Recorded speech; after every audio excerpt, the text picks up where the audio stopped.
Hello guys, today I will show you how to renew Yahoo Fantasy Football League. So, I will show you two ways through which you can do that.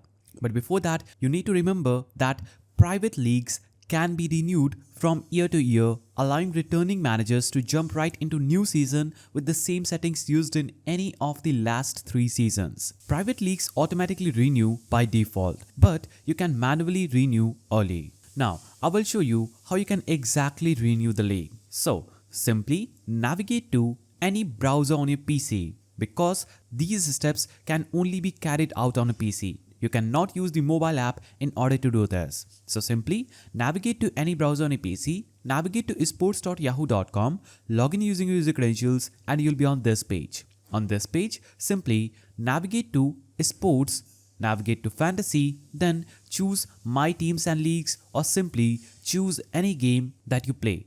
Now after you navigate to the games page, you'll have to scroll down, navigate to my teams and leagues and click on the settings icon just after it.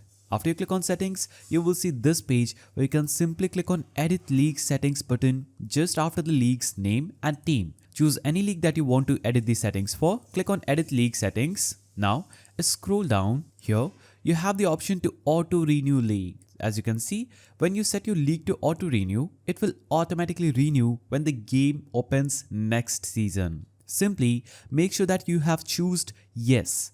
After choosing yes, if it was set to no, after choosing yes, simply scroll down and click on submit. Now your changes will be saved and your league will be automatically renewed. Now, you can also do this step by navigating to Commissioner section. Under League Settings, scroll down and make sure that Auto Renew League is turned on. Now, one more thing I'm going to tell you that in the Commissioner tools that we just navigated, you will find an option labeled Renew League or Renew for next season if your league qualifies for a manual renew. So, select that option to begin the renewal process. Review the settings and details from the previous season. If you want to make changes like updating the league name, rules or number of teams, you can do so just right there. Once everything looks good, confirm your renewal. After renewing the league, send out invitations or notifications to your league members and they will receive an email or app notification to rejoin the league for the new season. And that's it. You have successfully renewed your Yahoo Fantasy Football League. Ready to dominate another season? Don't forget to like, comment and subscribe for more fantasy football tips and tutorials. See you in the next video.